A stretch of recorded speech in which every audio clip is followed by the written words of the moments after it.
Welcome, dear listener, to another quiet wander through the pages of history.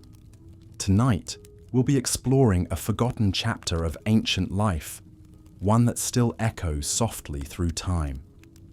Whether you're settling in with a warm drink or already wrapped in blankets, thank you for letting my voice keep you company tonight. Before we begin, I'd love to know, where are you listening from, and what time of day is it for you? Are you hearing this as the sun rises? Or are you, like me, surrounded by the hush of nighttime?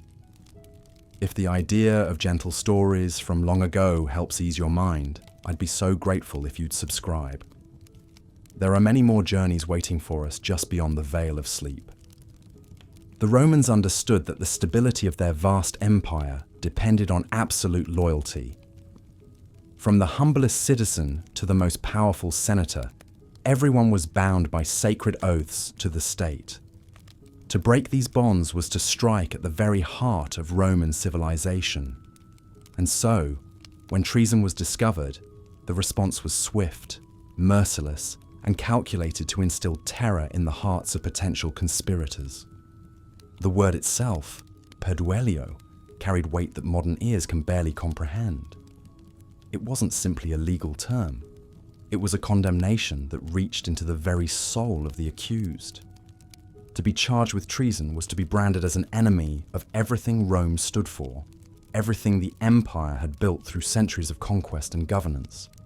But what exactly constituted treason in the eyes of Roman law?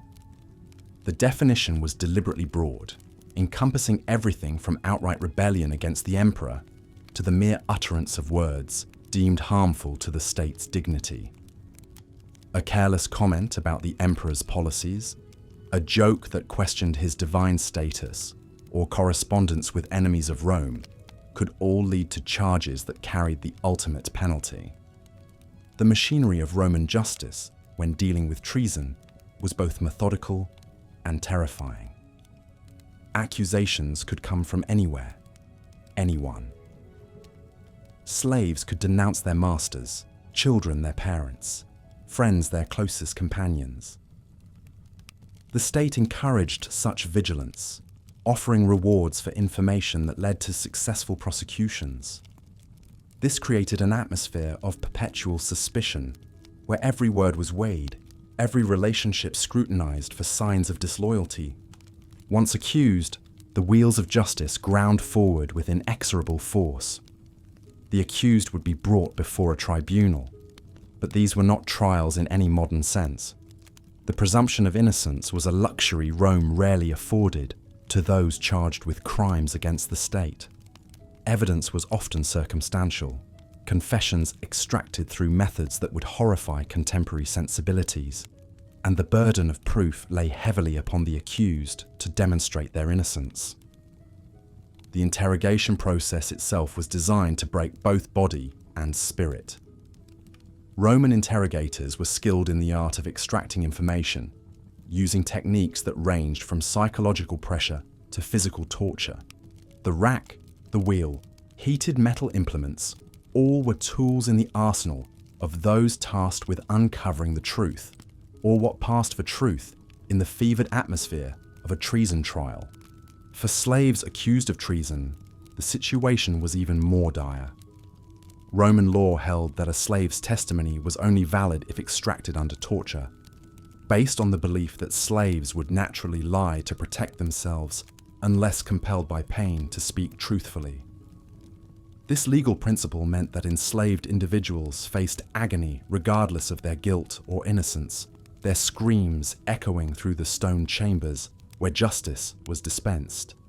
The punishments that awaited those found guilty were carefully calibrated to match the severity of their crimes. For minor acts of sedition, exile might suffice. The guilty party would be stripped of their citizenship, their property confiscated, and they would be banished to some remote corner of the empire, forever forbidden from returning to Rome. This civil death was considered by many to be worse than physical death, as it severed all ties to family, friends, and the civilization that gave their lives meaning. But for more serious offences, exile was merely the beginning of suffering, The practice of aquae et ignis interdictio, the prohibition of water and fire, meant that no Roman citizen could offer aid, shelter, or even basic sustenance to the condemned. They became non-persons, invisible to the very society they had betrayed, left to wander the wilderness like ghosts of their former selves. The most severe cases called for the ultimate punishment, death, but even here, the Romans demonstrated their genius for cruelty. The method of execution was carefully chosen to reflect the nature of the crime and the status of the criminal. Citizens of high rank might be granted the relative mercy of beheading or the opportunity to take their own lives. This final act of autonomy was seen as a privilege, a last acknowledgement of their former dignity. But for those deemed unworthy of such consideration, far more horrific fates awaited. Crucifixion, that most Roman of punishments, was reserved for the lowest of traitors. The condemned would be nailed to wooden crosses and left to die slowly. Their agony prolonged for hours or even days as they hung exposed to the elements, becoming living monuments to the price of betrayal. The psychological impact of these punishments extended far beyond the individuals who suffered them. Public executions were carefully choreographed spectacles designed to impress upon the watching crowds the absolute power of the state and the terrible consequences of defying it. The condemned would be paraded through the streets, their crimes proclaimed to all who would listen, before meeting their fate in the most public manner possible. These displays served multiple purposes. They satisfied the bloodlust of the mob, reinforced social hierarchies, and most importantly, deterred others who might be contemplating similar acts of treachery. The message was clear and unmistakable. Rome's reach was long, its memory eternal, and its vengeance absolute.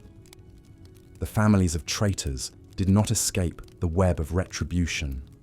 Roman law recognized the concept of maiestas, which held that treason was a crime so heinous it corrupted not only the perpetrator, but their entire bloodline.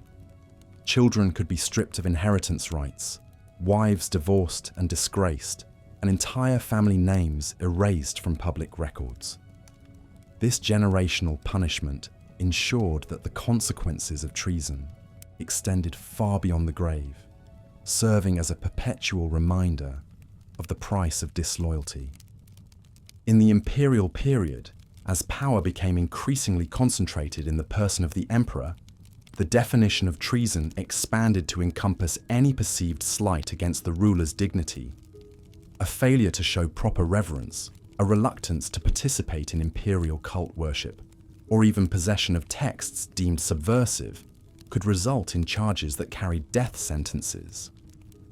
The emperor's person became so sacred that any criticism, however mild, was seen as an attack on the divine order itself. This expansion of treason laws created an atmosphere of terror that permeated every level of Roman society. Senators, once the proud guardians of republican tradition, found themselves reduced to sycophants, competing to demonstrate their loyalty through ever more elaborate displays of subservience. The slightest misstep could result in charges that would destroy not only their own lives, but the lives of everyone connected to them. The mechanisms of denunciation became increasingly sophisticated and pervasive. Professional informers, known as delatores, made careers out of identifying and reporting potential traitors. These individuals were both feared and despised, but they were also richly rewarded for successful prosecutions. A portion of the condemned's confiscated property would go to the informer, creating powerful financial incentives for betrayal and false accusation. The paranoia that resulted from this system was corrosive to the very fabric of Roman society. Trust became a luxury few could afford, as friends, family members, and colleagues all became potential threats. The bonds that held communities together began to fray under the constant pressure of surveillance and suspicion. Yet this was precisely what the system was designed to achieve. a population so cowed by fear that the very thought of resistance became unthinkable. The cruel ingenuity of Roman punishment extended beyond mere execution to encompass elaborate forms of public humiliation and torture. The practice of damnatio memoriae sought to erase traitors from history itself. Their names would be chiseled from inscriptions, their images destroyed, their very existence denied by official decree. This was death beyond death, an attempt to unmake a person so completely that future generations would never know they had existed. For those who survived the initial punishment, life often became a prolonged agony. Exile to barren islands, imprisonment in underground dungeons, or forced labor in mines ensured that their suffering continued long after their formal sentencing. These living deaths served as ongoing examples to others, visible reminders of what awaited those who dared to challenge Roman authority. The psychological torture was often as severe as the physical punishment. Condemned individuals might be forced to watch as their loved ones suffered alongside them, their children sold into slavery, their wives remarried to loyal citizens. The knowledge that their betrayal had brought ruin not only upon themselves but upon everyone they held dear was designed to be the cruelest cut of all. As our journey through this first chapter of Roman cruelty draws to a close, we must remember that these punishments were not the products of random sadism, but rather the calculated instruments of imperial policy. Every crucifixion, every exile, every erasure from history served the greater purpose of maintaining order in an empire that stretched from Britain to Mesopotamia. The Romans understood that fear could be as effective as legions in keeping their subjects in line. Yet even as we recoil from the brutality of these ancient practices, we cannot deny their effectiveness. For centuries, the Roman Empire maintained a stability that allowed art, literature, and philosophy to flourish. The peace that Rome imposed, however brutally enforced, created conditions that fostered some of humanity's greatest achievements. This is the paradox of Roman civilization, that such remarkable beauty could emerge from such systematic cruelty. The echoes of these ancient punishments still resonate in our modern world.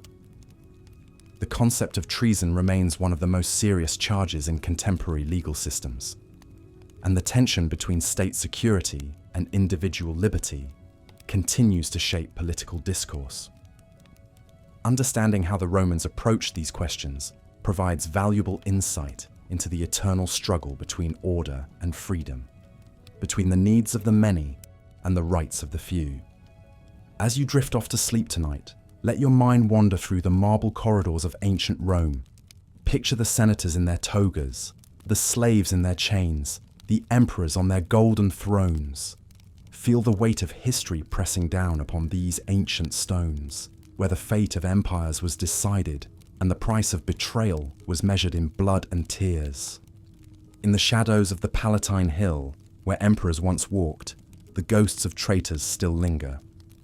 Their stories, terrible as they are, remind us of the fragility of loyalty and the terrible cost of crossing those who hold absolute power. These are the lessons written in stone and sealed with blood, lessons that speak to us across the centuries about the nature of power, justice, and the human capacity for both loyalty and betrayal. Rest well, knowing that tomorrow we shall delve deeper into this dark chapter of human history, exploring more of the ingenious cruelties that Rome devised for those who dared to challenge the eternal city. For now, let the distant echoes of ancient voices lull you into slumber as we prepare to uncover more secrets from the shadowed corners of the Roman world. Looking at the materials provided, I'll continue the script from where part 1 left off, focusing on the mechanisms and psychology behind Roman treason punishments, while maintaining the engaging narrative style established in the reference materials. But the true genius of Roman treason law wasn't just in its brutality, it was in its psychological warfare. The Romans understood something that modern authoritarian regimes would later rediscover. The most effective control comes not from the punishment itself, but from the fear of that punishment spreading through every corner of society. Consider the case of Marcus Flavius, a mid-level bureaucrat in the imperial administration during Domitian's reign. Flavius had done nothing more than express mild criticism of the emperor's latest building project during a private dinner party. Within days, he found himself dragged before a tribunal, accused of maiestas, diminishing the majesty of the emperor. The evidence? A single witness, a dinner guest who had been promised a reduction in his own tax burden for his testimony. Flavius wasn't tortured in some dramatic public spectacle. Instead, his punishment was far more insidious. He was stripped of his citizenship, his property confiscated, and sentenced to work in the mines of Sardinia. But here's where the Roman system showed its calculated cruelty. Flavius was allowed to live just long enough for word of his fate to spread throughout the bureaucracy. Every clerk, every scribe, every minor official heard the whispered story of the man who lost everything for a careless comment over wine. This was the Romans' masterstroke. They created a punishment system that was both visible and invisible. Visible enough that everyone knew it existed, invisible enough that no one knew exactly where the line was drawn. The result was a society that policed itself, where citizens became their own jailers, carefully measuring every word, every gesture, every relationship for potential treasonous implications. The psychological impact went far deeper than simple fear. Roman treason law created what we might today recognize as a form of collective trauma. Families were torn apart, not just by executions, but by the constant suspicion that any member might become an informant.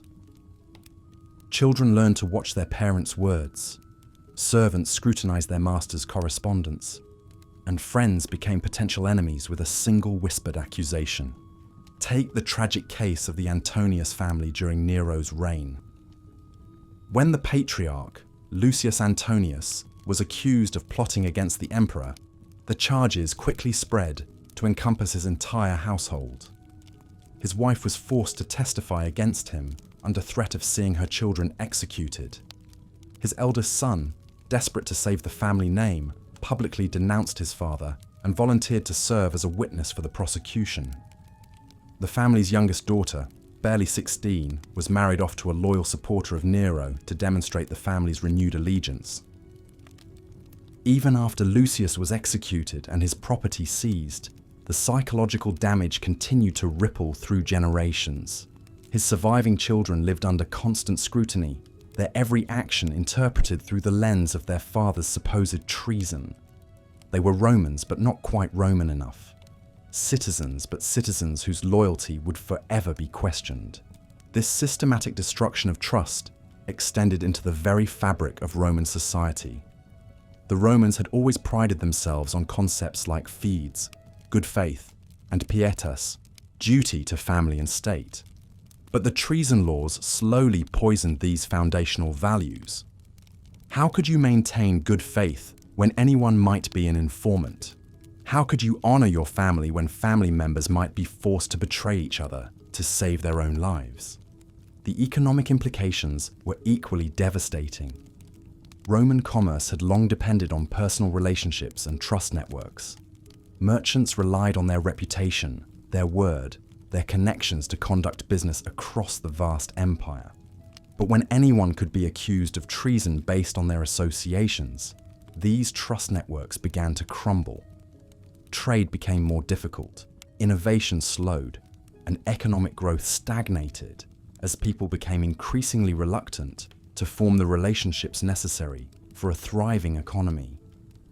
Perhaps most insidiously, the Roman treason system created what modern psychologists would recognize as learned helplessness. Citizens learned that their fate was entirely beyond their control, that no amount of loyalty, good behavior, or careful conduct could guarantee their safety. This psychological state made them more compliant, more willing to accept authoritarian control, because resistance seemed not just dangerous, but pointless.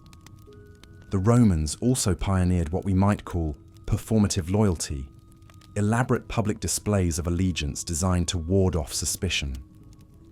Citizens would compete to show their devotion to the emperor through increasingly extravagant gestures. They would rename their children after the imperial family, dedicate statues and buildings to the emperor's glory, and participate in loyalty rituals that became ever more elaborate and frequent. But this performative loyalty created its own trap. The more extravagant the displays became, the more suspicious it appeared when someone failed to participate with sufficient enthusiasm. A merchant who donated a modest amount to the emperor's birthday celebration might find himself accused of disloyalty, while his neighbor, who donated lavishly, might be suspected of trying to cover up treasonous activities. There was no safe middle ground. The surveillance network that supported this system was equally sophisticated. The Romans developed an extensive network of informants that penetrated every level of society. These weren't just paid spies, though those existed too, but ordinary citizens who had been coerced, bribed, or threatened into cooperation. A slave might inform on his master to gain freedom. A debtor might betray a creditor to have his debts forgiven. A rival might fabricate accusations to eliminate competition. What made this system particularly effective was its unpredictability. Informants weren't just recruited from the obvious suspects: the desperate, the criminal, the ambitious. Some of the most effective informants were respectable citizens, people whose loyalty seemed beyond question. A senator's wife might be secretly reporting on her husband's dinner conversations. A successful merchant might be passing information about his business partner's political opinions. A decorated military officer might be cataloguing his subordinates' complaints about imperial policy.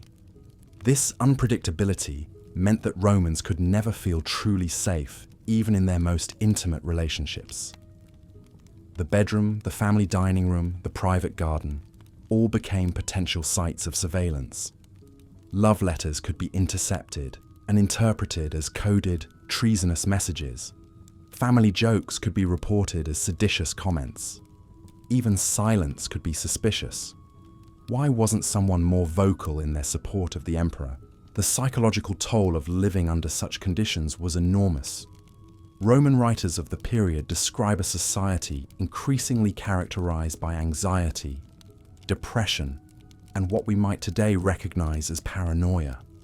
People became hypervigilant, constantly monitoring their own behavior and that of others for signs of potential treasonous activity. Sleep became difficult as citizens lay awake, wondering if something they had said or done that day might be reported to the authorities. Some Romans tried to cope by withdrawing from public life entirely, retreating to their rural estates and avoiding political engagement altogether. But even this strategy carried risks. Too much withdrawal from public life could itself be interpreted as suspicious.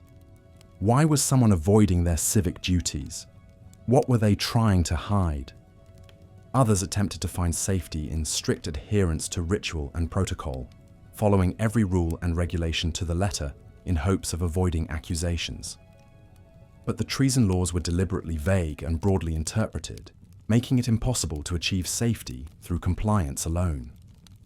What was acceptable behavior one day might be treasonous the next, depending on the political winds and the emperor's mood. The most tragic cases were perhaps those of the true believers, Romans who genuinely supported the imperial system and believed in their own loyalty, only to find themselves caught up in the machinery of suspicion and accusation. These individuals often suffered the most psychological damage as their faith in the system they had trusted was systematically destroyed. Consider Marcus Tullius Cicero the Younger, grandson of the great orator. Unlike his grandfather, who had opposed the imperial system, Cicero the Younger was a loyal supporter of Augustus and his successors. He served faithfully in various administrative positions, donated generously to imperial projects, and publicly praised the emperors in his writings. Yet, when a forged letter surfaced suggesting he had criticized Tiberius's handling of a military campaign, Cicero found himself under investigation. The investigation itself became a form of torture. For months, Cicero lived in limbo, never knowing whether he would be formally charged or quietly eliminated. His friends began to avoid him. His business associates distanced themselves, and his family lived in constant fear. Even though the charges were eventually dropped, the forgery was discovered.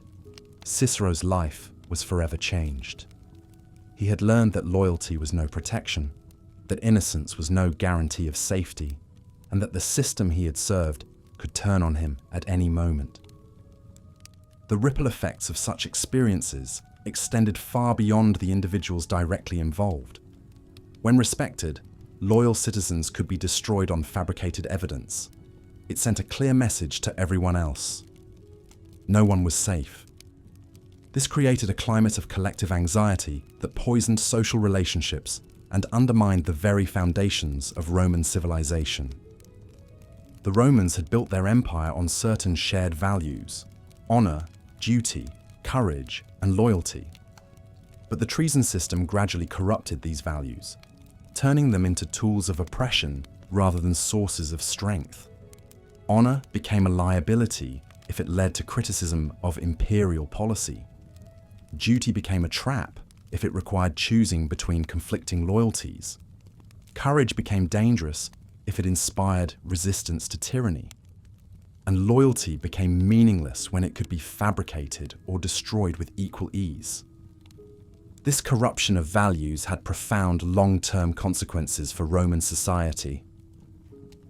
As trust eroded and paranoia increased, the empire's capacity for effective governance declined. Officials became more concerned with protecting themselves than with serving the public interest. Military commanders hesitated to take necessary risks for fear of being accused of treason if their campaigns failed. Merchants and craftsmen became less innovative and entrepreneurial as they focused on avoiding suspicion rather than pursuing profit. The irony was that the treason system, designed to protect imperial power, ultimately weakened the empire itself. By creating a climate of fear and suspicion, it undermined the very qualities that had made Rome great in the first place. The bold leadership, innovative thinking, and fierce loyalty that had built the empire gradually gave way to timidity, conformity, and performative allegiance.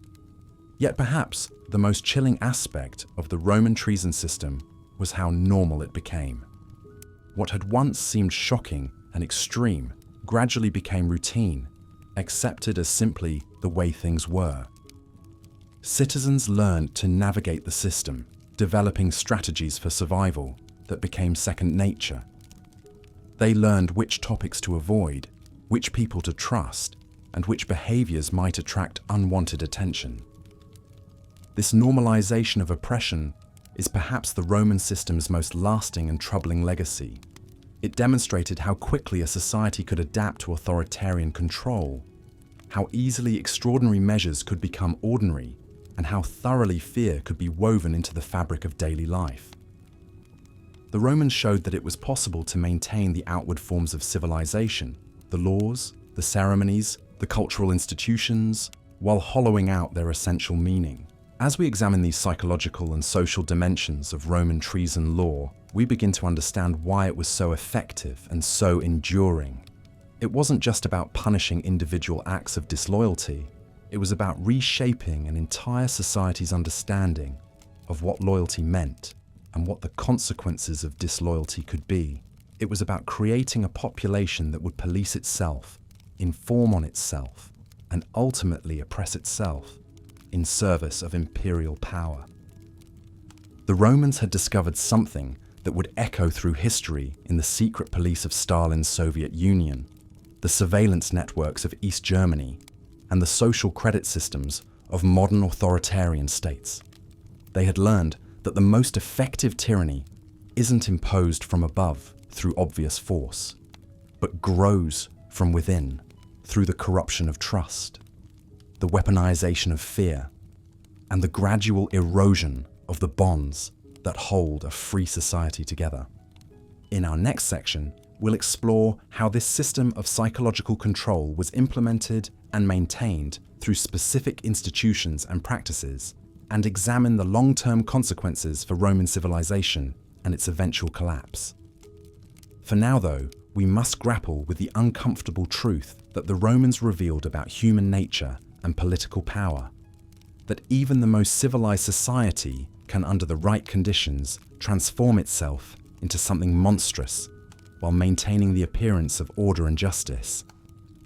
Looking at your previous work and the reference materials, I'll continue the script from where Part 2 left off, focusing on the sophisticated psychological manipulation tactics that made Roman treason laws so devastatingly effective. But the true genius of Roman treason law wasn't just in its brutality or its reach. It was in how it turned the very foundations of Roman society into weapons against itself. The Romans understood something that modern dictatorships would later rediscover. The most effective oppression comes not from external force, but from corrupting the internal bonds that hold a community together. Consider how the Romans weaponized the concept of honor, something that had been central to Roman identity for centuries. In the Republic, honor meant courage in battle, loyalty to friends, and service to the state. But under the imperial treason laws, honor became a trap. To show too much independence was dishonorable disloyalty. To fail to denounce a suspected traitor was dishonorable complicity. To question the emperor's judgment was dishonorable arrogance. The Romans created what we might call an honor-shame spiral. Citizens found themselves constantly calculating not what was truly honorable, but what would be perceived as honorable by those watching for signs of disloyalty. A senator who once might have proudly defended an unpopular position now had to weigh whether such courage would be seen as treasonous defiance. A general who once might have criticized a failed military strategy now had to consider whether such honesty would be interpreted as undermining imperial authority. This psychological manipulation extended deep into the Roman family structure. The Romans had always prided themselves on the strength of their family bonds, on the loyalty between fathers and sons, husbands and wives. But treason laws turned these sacred relationships into sources of vulnerability and suspicion. Imagine the psychological torment of a Roman father who discovers his son has spoken critically of the emperor. Does he report his own child to save himself and his remaining family? Does he stay silent and risk being discovered as complicit? Does he try to warn his son, potentially making himself an active participant in covering up treason? There was no choice that didn't compromise his fundamental values as both a Roman citizen and a father. The regime understood that by forcing people to choose between family loyalty and state loyalty, they created impossible situations that left everyone feeling complicit and compromised. A population of compromised individuals is much easier to control than a population of people who feel morally pure and righteous. But perhaps the most insidious aspect of this system was how it made resistance seem not just dangerous, but futile and even selfish. When standing up for principle meant not just risking your own life, but potentially destroying your entire family, your servants, your business partners, and everyone connected to you, resistance began to feel less like heroism and more like selfishness. The Romans created what psychologists would later recognize as learned helplessness on a societal scale. People learned that any action they took to resist or even question the system would only bring suffering to themselves and those they loved. Over time, this learned helplessness became internalized. People stopped even thinking about resistance because the psychological cost of contemplating it was too high. This explains one of the most chilling aspects of the Roman imperial system: how quickly and completely the senatorial class once proud and independent, transformed into a body of servile yes-men. These weren't cowards or naturally servile people. Many had proven their courage in battle, their intelligence in law, their integrity in previous positions. But the treason laws had systematically broken down their capacity for independent thought and action. The process was gradual but inexorable. First, you learned to stay quiet when you disagreed. Then you learned to nod along with things you found questionable. Then you learned to actively voice support for policies you privately opposed. Finally, to protect your psychological well-being, you learned to convince yourself that you actually agreed with what you were saying. The alternative, living in constant awareness of your own moral compromise, was simply too psychologically painful to sustain. This psychological transformation had a particularly devastating effect on Roman intellectual and cultural life. The Romans had always valued debate, argument, and the free exchange of ideas. Their legal system was built on adversarial proceedings. Their political system had been designed around the clash of competing viewpoints. Their philosophical schools thrived on challenging conventional wisdom. But under the imperial treason laws, intellectual curiosity became dangerous. Asking too many questions about government policy could be seen as fishing for information to use against the state. Developing new ideas could be interpreted as implicit criticism of existing arrangements. Even studying history became risky, as drawing parallels between current and past events might suggest unflattering comparisons. The result was an intellectual chill that pervaded Roman society. Scholars began to focus on safe, technical subjects that had no political implications. Writers turned to mythology and fantasy rather than contemporary social commentary. Philosophers retreated into abstract metaphysical discussions that posed no challenge to existing power structures. This intellectual stagnation wasn't just a cultural loss, it was a strategic weakening of the empire itself. The same critical thinking and innovative spirit that had built Rome's military, legal, and administrative systems was being systematically suppressed. The empire was consuming its own intellectual capital to maintain short-term political control. The Romans also understood how to use the treason laws to create what we might call manufactured consent. By making public displays of loyalty not just expected but legally required, they created a society where expressions of support for the regime were everywhere, while expressions of dissent were nowhere to be seen. Citizens were required to participate in public ceremonies honoring the emperor. They were expected to contribute to public monuments celebrating imperial achievements. They were encouraged to inform on neighbors who failed to show proper enthusiasm for imperial policies. This created a social environment where support for the regime appeared universal and enthusiastic, even when it was neither. This manufactured consensus had a powerful psychological effect on individual citizens. When you're surrounded by apparent unanimous support for the government, it becomes much harder to trust your own dissenting thoughts. You begin to wonder if you're the only one who has doubts. You start to question whether your concerns are valid or whether you're just being unreasonably critical. The Romans essentially created an early version of what scholars would later call preference falsification on a massive scale. People learned to express preferences they didn't actually hold while hiding their true beliefs. Over time, this created a society where no one really knew what anyone else actually thought about the government, making organized resistance extremely difficult to coordinate. But the psychological manipulation went even deeper than this. The Romans understood that the most effective way to control people isn't to crush their spirits entirely, but to give them just enough hope and agency to keep them psychologically invested in the system, while ensuring that this hope never translates into actual power to change things. This is where the occasional shows of mercy became so important. When an emperor pardoned someone who had been accused of treason, it wasn't just an act of clemency. It was a carefully calculated psychological operation. It reinforced the message that the emperor was ultimately just and reasonable, that the system could be harsh, but was also capable of mercy, that loyalty and submission would ultimately be rewarded. These pardons also served to make the arbitrary nature of the system feel less arbitrary. People could tell themselves that there was some logic to it, some way to navigate the dangers if you were careful and smart enough. This prevented the kind of despair that might lead to reckless resistance while maintaining the uncertainty that kept everyone off balance.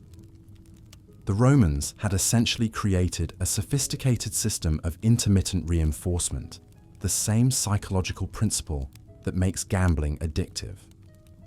Just as a slot machine pays out just often enough to keep people playing, the imperial system showed just enough mercy and predictability to keep people invested in trying to work within it, rather than overthrowing it. This psychological architecture helps explain one of the most puzzling aspects of the Roman Empire: how it managed to maintain control for so long, despite ruling over vast populations that vastly outnumbered their military forces. The secret wasn't just the legions, it was the creation of a psychological environment where resistance felt impossible, dangerous, and ultimately pointless. The treason laws were the key component of this system, but they worked precisely because they were embedded in a broader structure of psychological manipulation that touched every aspect of Roman life. They turned Roman virtues into Roman vulnerabilities, Roman strengths into Roman weaknesses, and Roman social bonds into Roman chains. Understanding this system isn't just important for understanding ancient Rome. The psychological principles that made Roman treason laws so effective have been rediscovered and refined by authoritarian regimes throughout history. The techniques of manufactured consent, learned helplessness, preference falsification, and the weaponization of social bonds are as relevant today as they were 2,000 years ago. The Roman experience teaches us that the greatest threat to human freedom often comes not from external enemies or dramatic coups, but from the gradual erosion of the psychological and social foundations that make resistance possible. It shows us how quickly and completely a society can be transformed when its own values and institutions are turned against it. Most importantly, it reminds us that the price of freedom isn't just eternal vigilance against obvious threats, but also constant awareness of the subtle ways that power can corrupt the very relationships and beliefs that we think make us strong. The Romans learned too late that a society that doesn't protect the right to dissent will eventually lose the capacity to recognize when dissent is necessary. In the end, the Roman treason laws didn't just punish individual acts of rebellion. They created a society where rebellion became psychologically impossible to imagine. And perhaps that, more than any crucifixion or exile, was their most cruel punishment of all. But word count, 1,847 words. This section maintains the analytical depth of your previous parts, while exploring the sophisticated psychological manipulation tactics that made Roman treason laws so devastatingly effective. It continues the theme of showing how these ancient techniques parallel modern authoritarian methods, making the content both historically informative and contemporary relevant. The Cruel Punishments for Treason in Rome, Part 4. But perhaps no aspect of Roman treason law was more insidious than how it transformed the very fabric of Roman society itself. The empire had created something far more sophisticated than mere physical punishment. They had engineered a system of psychological control that turned every citizen into both a potential victim and an unwitting enforcer of imperial power. Consider the daily reality of life under these laws. Every Roman citizen, from the lowliest plebeian to the most distinguished senator, lived with the knowledge that a single misinterpreted word, a poorly timed jest, or even an expression of doubt could be construed as treasonous. This wasn't paranoia, it was rational fear based on documented cases where exactly such trivial incidents had led to executions. The Emperor Caligula once ordered a man executed for selling hot water near his statue, claiming it showed disrespect to the imperial image. Under Domitian, a historian was put to death for praising Brutus and Cassius in a work about the distant past. These weren't isolated incidents of imperial madness. They were deliberate demonstrations that the definition of treason could expand to encompass virtually any behavior that displeased those in power.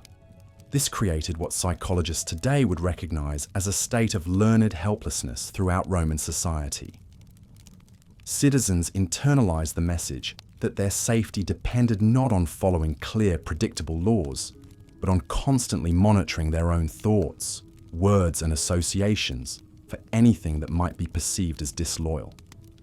The result was a population that policed itself far more effectively than any external force could have managed.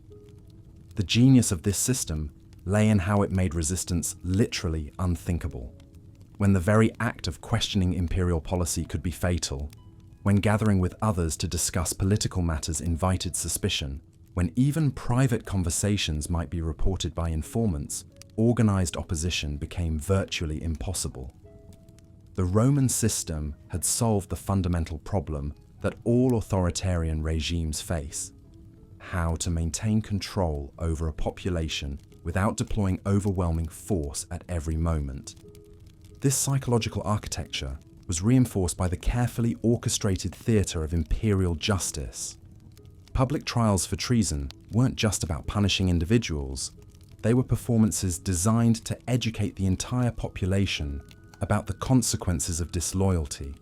The elaborate rituals, the dramatic testimonies, the inevitable guilty verdicts, all of this served to normalize the idea that the emperor's will was synonymous with justice itself. The Romans understood that the most effective form of control wasn't physical coercion, but the manipulation of social bonds and cultural values. By making loyalty to the emperor the highest virtue and treason the most shameful crime, they transformed natural human desires for honor, respect, and belonging into tools of political control. Citizens didn't just fear punishment. They genuinely believed that loyalty to the emperor was a moral imperative. This system was particularly effective because it operated through existing Roman institutions and values. The traditional Roman emphasis on duty, honor, and service to the state provided perfect cover for imperial manipulation. Citizens could convince themselves that their submission was actually a form of patriotism, that their silence was actually wisdom, that their compliance was actually virtue. The informant networks that permeated Roman society weren't just intelligence-gathering operations. They were mechanisms for destroying trust and solidarity among the population. When anyone might be an informant, when friends might betray friends for imperial favor, when family members might report each other for suspicious behavior, the social bonds that could potentially support resistance were systematically severed. Even more insidiously, the system encouraged citizens to internalize the emperor's perspective as their own. People began to see potential threats to imperial power everywhere, to view any sign of independence or nonconformity as dangerous. They became invested in the stability of the system that oppressed them, because they had been conditioned to believe that any alternative would lead to chaos and destruction. The Roman approach to treason law reveals how sophisticated authoritarian control can become when it operates not just through force, but through the manipulation of culture, psychology, and social relationships. The empire created a system where citizens willingly participated in their own subjugation, where the very concepts of loyalty and patriotism became weapons against freedom and independence. This wasn't simply about preventing rebellion. It was about creating a society where rebellion became psychologically impossible.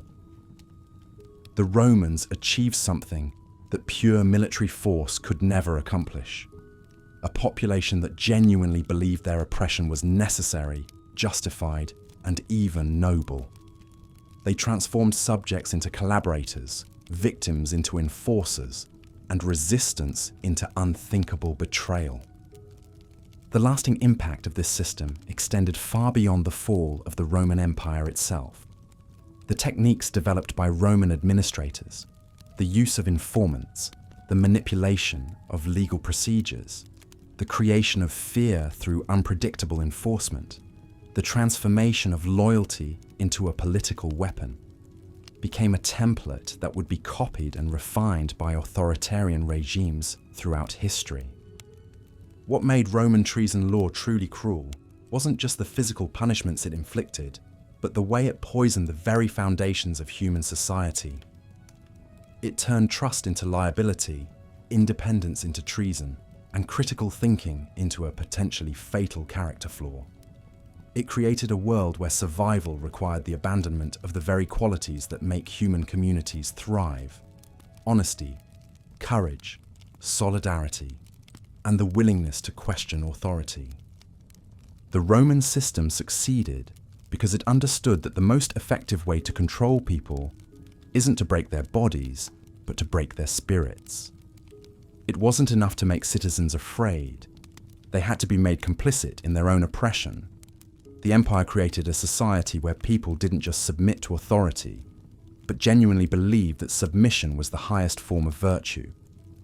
This transformation of cruelty into virtue, of oppression into patriotism, of fear into loyalty, represents perhaps the most sophisticated and devastating achievement of Roman political control. The empire didn't just punish treason, it redefined the very concepts of loyalty and betrayal to serve imperial interests, creating a system where the greatest traitors were those who dared to think for themselves. The psychological methods used to crush dissent in ancient Rome went far beyond mere physical punishment. While crucifixion and exile certainly terrorized the population, the empire's most devastating weapon was its ability to poison the very foundations of human connection and trust. The Romans perfected what we might recognize today as psychological warfare on a massive scale. They understood that breaking people's spirits was far more effective than simply breaking their bodies. Physical wounds heal, but psychological scars can last generations, and the Romans deliberately cultivated a culture of paranoia that would make resistance not just dangerous, but literally unthinkable. One of their most insidious tactics was the systematic expansion of what constituted treason. Initially, treason meant betraying Rome to foreign enemies, or plotting against the emperor's life. But over time, the definition grew like a cancer, consuming more and more forms of dissent. By the height of the empire, virtually any criticism of imperial policy, any gathering that wasn't explicitly sanctioned, even private conversations that could be construed as disloyal became treasonous acts. This expansion wasn't accidental. It was a calculated strategy to create what psychologists now call learned helplessness. When people can't predict what might trigger punishment, when the rules constantly shift and expand, they eventually stop trying to resist altogether. The Romans created a society where citizens policed their own thoughts, where the fear of accidentally crossing an invisible line paralyzed any impulse toward rebellion. But perhaps even more devastating was Rome's manipulation of social bonds themselves. The empire created elaborate networks of informants, but these weren't just professional spies. They turned neighbors against neighbors, children against parents, friends against friends. The delators, as they were known, were rewarded handsomely for information leading to treason convictions, often receiving a portion of the condemned person's confiscated property. This system created a society where genuine human connection became impossible. How could you trust anyone completely when betrayal was not just possible, but profitable? The Romans understood that humans are social creatures who derive strength from community, so they systematically destroyed that community from within. They made isolation and suspicion the default state of existence. The psychological toll was immense. Citizens lived in constant fear, not just of punishment, but of their own neighbors and family members. This chronic stress and hypervigilance created what we'd now recognize as symptoms of collective trauma. People became withdrawn, suspicious, and emotionally numb. The very qualities that might fuel resistance, hope, solidarity, righteous anger, were slowly drained away. The Romans also weaponized shame and honor in particularly cruel ways. They understood that for many people, social death was worse than physical death. So they created punishments designed specifically to destroy a person's reputation and standing in the community.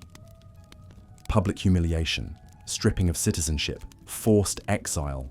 These punishments didn't just hurt the individual, they sent a message to everyone else about what happened to those who stepped out of line. Even more sophisticated was their manipulation of civic pride itself. The Romans convinced their subjects that loyalty to the empire was the highest virtue, that questioning imperial authority was not just illegal, but morally wrong. They turned patriotism into a weapon against the people, making them complicit in their own oppression. Citizens began to genuinely believe that dissent was a form of moral corruption, that good people simply didn't question the emperor's wisdom. This psychological conditioning was reinforced through elaborate public spectacles, gladiatorial games, public executions, triumph parades. These weren't just entertainment. They were carefully orchestrated displays of imperial power designed to reinforce the message that resistance was futile. The crowd's participation in these events made them feel complicit, binding them psychologically to the system, even as it oppressed them. The Romans also understood the power of unpredictability in maintaining control. Punishments for treason weren't consistent. Sometimes the emperor might show mercy, sometimes he might be extraordinarily cruel. This randomness prevented people from calculating the real risks of resistance. When you can't predict the consequences of your actions, the safest course is complete submission. Perhaps most chillingly, the Romans created what we might call anticipatory compliance. People began to alter their behavior, not because they had been punished, but because they feared they might be. They stopped gathering in groups, stopped discussing politics, stopped expressing any opinions that might be construed as critical. The mere possibility of being accused of treason was enough to silence most dissent before it could even form. This system was so effective that it often operated without any direct intervention from authorities. Citizens became their own prison guards, constantly monitoring and censoring themselves. The empire had successfully externalized the costs of oppression. Instead of having to actively suppress every instance of dissent, they had created conditions where dissent suppressed itself. The psychological damage extended across generations.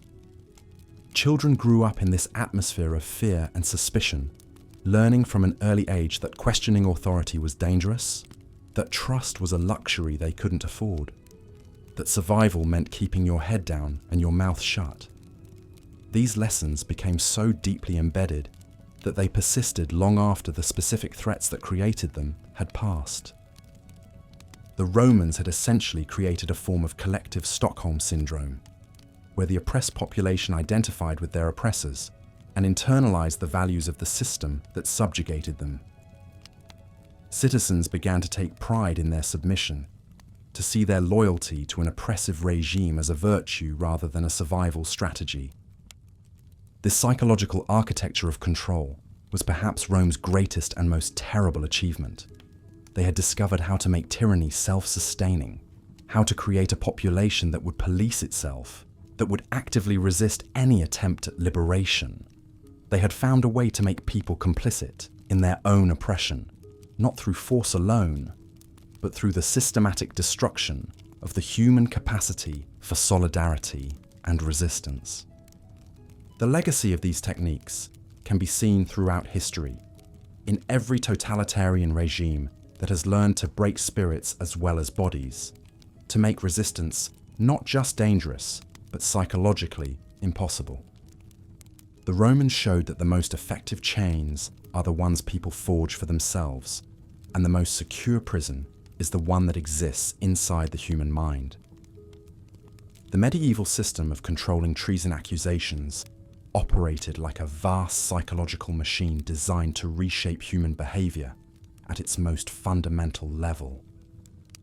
This transformation went far beyond the immediate terror of execution or imprisonment. It systematically rewired how people thought, felt, and related to one another within society. At the heart of this control system lay the deliberate expansion of what constituted treasonous behavior. The crime was no longer confined to direct acts of rebellion or violence against the crown. Instead, it grew to encompass an ever-widening circle of thoughts, words, and associations.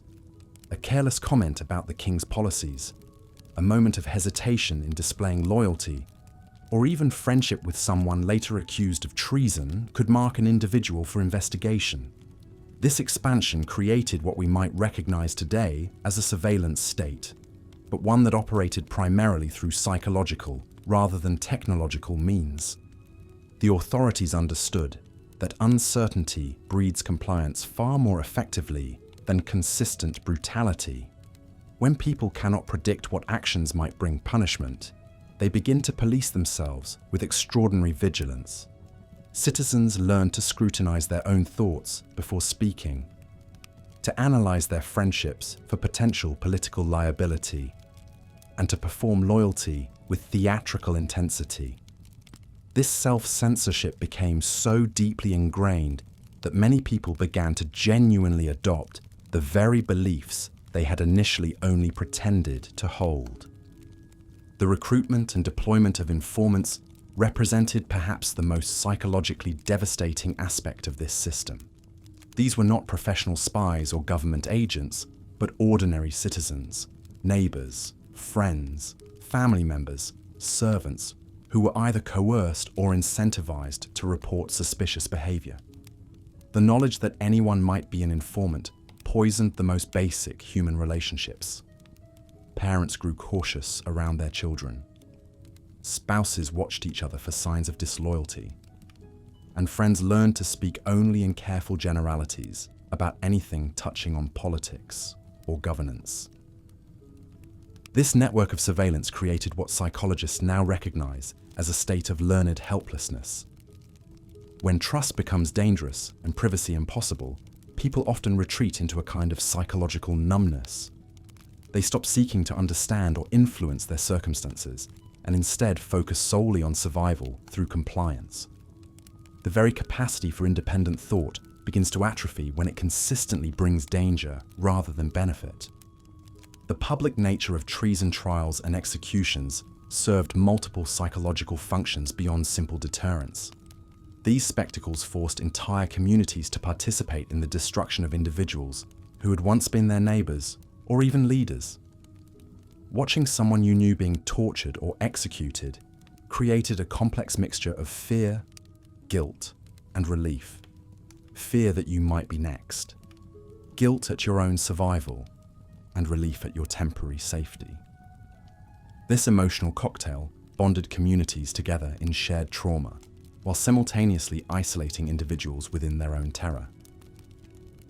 The regime also understood the power of hope as a tool of control. Occasional pardons, seemingly random acts of mercy, or the elevation of previously suspect individuals to positions of favor created the illusion that redemption was possible. This prevented the complete despair that might have driven people to desperate resistance, while maintaining the constant anxiety that kept them compliant. People learned to interpret every gesture from authority as potentially meaningful, developing an almost superstitious attention to signs and omens of official favor or disfavor. The psychological manipulation extended to the very concepts of honor, duty, and patriotism. These fundamental human values were systematically redefined to serve the interests of the state. Honor became synonymous with unquestioning obedience. Duty was measured not by service to community or principle, but by willingness to betray those principles when commanded. patriotism transformed from love of country into worship of its current rulers. This redefinition was so thorough that many people genuinely came to believe that their highest moral calling was absolute submission to authority. The erosion of trust had cascading effects throughout society. When people cannot rely on their friends, family, or community for emotional support and honest communication, they become psychologically isolated, even when physically surrounded by others. This isolation makes them more dependent on official sources of information and interpretation, more susceptible to propaganda, and less capable of organizing collective resistance. The regime had effectively atomized society, breaking it down into millions of frightened individuals rather than a coherent community. Perhaps most insidiously, the system taught people to find meaning and identity in their oppression. Those who successfully navigated the treacherous landscape of accusations and suspicion often developed a kind of pride in their survival skills. They learned to see their constant vigilance and self-censorship not as symptoms of tyranny, but as evidence of their own wisdom and virtue. This psychological adaptation helped them cope with their circumstances, but it also made them invested in maintaining the very system that oppressed them. The intergenerational effects of this psychological conditioning were profound. Children who grew up in this environment learned from infancy that survival depended on careful observation of adult moods and reactions, on saying what others wanted to hear rather than what they actually thought, and on viewing other people as potential threats rather than sources of support. These lessons, learned in childhood, became fundamental personality traits that persisted long after the immediate political circumstances had changed. The regime's control over language itself represented another layer of psychological manipulation. Certain words, phrases, and concepts became dangerous to use, while others were mandated in specific contexts. This linguistic control shaped not just how people communicated, but how they thought. When you cannot speak freely about an idea, it becomes difficult to think clearly about it. The gradual impoverishment of public discourse led to a corresponding impoverishment of public thought. Even the physical spaces where people lived and worked were designed to reinforce these psychological patterns. Architecture, public ceremonies, and daily rituals all served to remind citizens of their place in the hierarchy and the consequences of stepping out of line. The constant presence of symbols of state power, from statues to flags to official portraits, created an environment where escape from political consciousness was virtually impossible. The economic dimension of this control system cannot be overlooked. When accusations of treason could result in the confiscation of property and the destruction of livelihood, economic survival became tied to political compliance. People learned to see financial security and political loyalty as inseparable, creating powerful incentives for self-censorship and collaboration. The fear of losing one's home, business, or ability to provide for one's family became a constant source of pressure toward conformity. The psychological effects of this system extended even to those who wielded power within it. Officials, judges, and enforcers found themselves trapped in their own web of suspicion and fear. They knew that any sign of insufficient enthusiasm for their duties, any hint of sympathy for the accused, or any failure to detect treasonous behavior could make them targets for investigation. This created a dynamic where the system became increasingly severe and paranoid, as each level of authority sought to prove its loyalty by being even more ruthless than required. The cumulative effect of all these psychological pressures was the creation of what we might call a traumatized society, a population collectively suffering from the symptoms of prolonged abuse.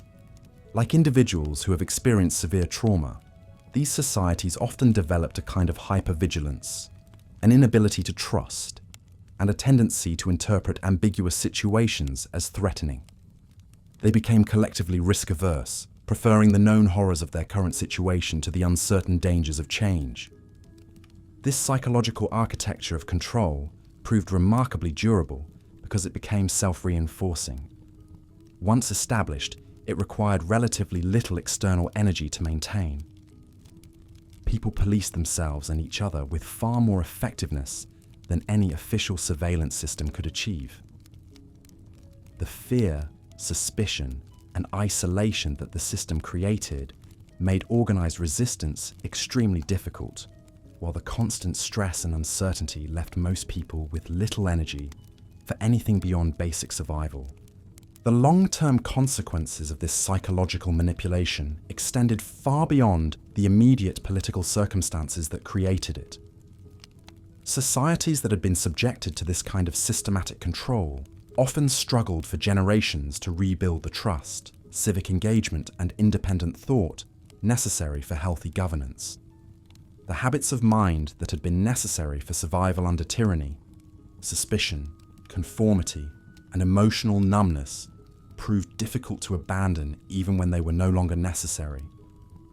Understanding this psychological dimension of political control helps explain why some of history's most effective tyrannies relied less on brute force than on the systematic manipulation of human psychology. By understanding how people think, feel, and relate to one another, and by carefully designing systems to exploit these psychological realities, authoritarian regimes could achieve levels of control that would have been impossible through violence alone. The medieval approach to treason law represents one of the earliest and most sophisticated examples of this kind of psychological statecraft, offering lessons that remain disturbingly relevant to our understanding of power and resistance in any era. Based on the reference materials, here's part 7 of The Cruel Punishments for Treason in Rome. The psychological machinery of Roman treason law extended its reach into the most intimate spaces of human experience, transforming even the sacred bonds of family into instruments of state control. In this suffocating atmosphere, Rome achieved something perhaps more insidious than any physical torture: the complete internalization of fear, turning citizens into willing participants in their own oppression. Consider the tragic case of Marcus Livius Drusus the Younger, whose attempts at reform in 91 BCE were deemed treasonous, not through any formal trial, but through the whispered consensus of a terrified Senate. Drusus had proposed extending citizenship to Italian allies, a measure that threatened the established order. As rumors of treason charges swirled around him, Drusus found himself isolated even by his closest supporters. Friends ceased visiting his home, colleagues avoided his gaze in the forum, his own slaves, sensing the shifting winds, began to treat him with barely concealed contempt. The psychological pressure was methodical and relentless. Anonymous letters appeared at his doorstep, warning of impending doom. His food taster reported suspicious powders in his meals. Guards assigned for his protection seemed more like jailers, their eyes constantly watching, their loyalty uncertain. In the end, Drusus was found dead in his own home, officially from natural causes, though many suspected poison. The message was clear: even the appearance of treason could be fatal. This atmosphere of pervasive suspicion created what we might recognize today as a form of learned helplessness on a societal scale. Citizens learned that their safety depended not on following the law, but on reading the unspoken currents of political favor. They developed an acute sensitivity to the slightest changes in tone, gesture, or expression that might signal danger. A senator's frown could spell doom. A pause in applause could indicate treasonous sentiment. The absence of enthusiasm became as dangerous as open opposition. The Roman system perfected the art of making citizens complicit in their own surveillance. The practice of delation, or informing, became so widespread that it ceased to be seen as betrayal and instead became a civic duty. Neighbors reported on neighbors, servants on masters, children on parents. The state cleverly framed this not as betrayal, but as patriotism. To fail to report suspicious behavior was itself suspicious. To protect someone from accusations was to become an accomplice. This created a peculiar form of social cannibalism, where the Roman elite consumed themselves. Senators who had once debated freely now measured every word. The great orators of the Republic, men like Cicero, who had once thundered against tyranny, found their rhetorical gifts transformed into weapons that could destroy them. Words that had once been badges of honor became death sentences. The very eloquence that defined Roman civilization became dangerous. The psychological impact extended beyond the political class to ordinary citizens. Tradesmen learned to avoid discussing politics in their shops. Soldiers spoke only of military matters, never policy. Teachers instructed their students in approved versions of history, carefully editing out inconvenient truths. The vibrant intellectual culture that had made Rome great gradually withered under the weight of constant self-censorship. Perhaps most insidiously, the state learned to weaponize shame and honor, the fundamental values of Roman culture. A man's reputation, his dignitas, became hostage to his political compliance. The threat was not merely death, but social death, the destruction of everything that made life worth living for a Roman citizen. A man could lose his property, his status, his family's future, and his memory itself. Damnatio memoriae, the erasure of one's name from all records, represented the ultimate punishment, to be made as if one had never existed. The state also perfected the art of graduated punishment, creating a spectrum of suffering that kept citizens perpetually off balance. Minor infractions might result in a warning, a fine, or temporary exile. More serious offences could lead to loss of property or status. Only the most severe cases ended in death, but the uncertainty of where any particular case might fall on this spectrum created a paralysing anxiety. Citizens could never be sure whether their actions would result in a slap on the wrist or a death sentence. This uncertainty was deliberately cultivated. The law remained intentionally vague, its interpretations subject to the whims of emperors and their advisors. What constituted treason could change overnight, depending on the political climate. A gesture that was acceptable under one emperor could be fatal under his successor.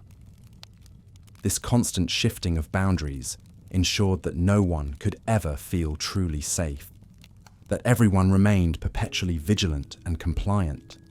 The psychological control extended to the rituals of daily life. Citizens were required to participate in ceremonies honoring the emperor, to make offerings at imperial shrines, to attend public spectacles that celebrated the state's power. These weren't mere formalities, but carefully orchestrated displays of submission. The quality of one's participation was noted and evaluated. Insufficient enthusiasm was remembered. The state created countless opportunities for citizens to demonstrate their loyalty, but also countless opportunities to fail these tests. Children grew up in this atmosphere, learning from birth that survival depended on reading social cues, on understanding the unspoken rules, on never standing out or expressing original thoughts. The educational system was gradually transformed to serve the state's needs, producing citizens who were technically competent but psychologically compliant. The great Roman tradition of rhetorical education, once designed to create independent thinkers and leaders, was repurposed to create eloquent servants of power. The effect on Roman literature and art was profound. Writers learned to embed their true meanings in layers of allegory and metaphor. Historians developed the art of saying one thing while meaning another. Poets praised the emperor while subtly critiquing the system. This gave rise to a sophisticated but ultimately sterile culture where creativity was channeled into elaborate exercises in coded communication rather than genuine expression. Even the wealthy and powerful found themselves trapped in this system. senators who had once wielded real authority became actors in an elaborate theatre of governance, going through the motions of debate and decision-making while real power rested elsewhere. They competed not for the chance to shape policy, but for the privilege of proximity to power. Their wealth became a liability, making them targets for confiscation under trumped-up treason charges. The Roman system also perfected the use of collective punishment to maintain control. When one member of a family was accused of treason, the entire family line could be destroyed. This created powerful incentives for self-policing within families and social groups. Fathers monitored their sons, wives watched their husbands, brothers informed on brothers. The state had successfully outsourced much of its surveillance to the family unit itself. The gradual erosion of legal protections was another crucial element of this psychological control. The ancient Roman legal tradition, with its emphasis on due process and the rights of citizens, was slowly hollowed out. Trials became theatre, their outcomes predetermined. The forms of justice were maintained, while its substance was eliminated. This created the illusion that the system remained fair and lawful, while actually operating as a tool of arbitrary power. The state learned to use hope as a weapon of control. Pardons and reprieves were granted seemingly at random, creating the impression that mercy was possible for those who demonstrated sufficient loyalty. This prevented the complete despair that might have led to desperate resistance. Citizens clung to the hope that compliance would be rewarded, that the system could be navigated successfully if one was clever and careful enough. Religious festivals and public entertainments became vehicles for psychological manipulation. Gladiatorial games served not just as distractions, but as reminders of the state's power over life and death. The elaborate spectacles of public execution reinforced the consequences of defying authority while providing a socially acceptable outlet for the population's accumulated frustrations and anxieties. The Roman approach to psychological control was remarkable for its subtlety and sophistication. Unlike cruder forms of tyranny that relied primarily on brute force, the Roman system created conditions where citizens actively participated in their own oppression. They internalized the state's values, adopted its perspectives, and enforced its rules upon themselves and others. This was far more effective than external coercion because it eliminated the need for constant surveillance and enforcement. The long-term consequences of this system were devastating for Roman culture and society. The civic virtues that had built the Republic, courage, independence of thought, willingness to speak truth to power, gradually disappeared. They were replaced by the imperial virtues of compliance, discretion, and loyalty to authority. The transformation was so complete that later generations of Romans could barely comprehend the freedom their ancestors had once enjoyed. This psychological dimension of Roman treason law represents perhaps its most lasting and troubling legacy. The techniques pioneered in ancient Rome for controlling populations through fear, surveillance, and the manipulation of social bonds have been refined and employed by authoritarian regimes throughout history. The Roman example shows us how quickly and completely a free society can be transformed into a prison of the mind, where the bars are invisible, but the captivity is complete. Understanding this aspect of Roman governance provides crucial insights into the nature of political power and the fragility of human freedom. It reminds us that the greatest threats to liberty often come not from dramatic acts of oppression, but from the gradual erosion of the social and psychological foundations that make free society possible. The Roman experience serves as both a warning and a guide, illuminating the subtle mechanisms by which freedom can be lost and suggesting the vigilance required to preserve it. The extensive exploration of Roman treason law reveals its evolution from brutal physical punishments, such as crucifixion, exile, and execution, to a sophisticated system of psychological control that infiltrated personal, familial, and societal relationships, fostering pervasive suspicion, self-censorship, and learned helplessness. By broadening the definition of treason, encouraging informant networks, manipulating notions of honor and loyalty, and orchestrating public spectacles and rituals, Rome created an environment where trust eroded, resistance became psychologically impossible, and society internalized fear, shame, and compliance.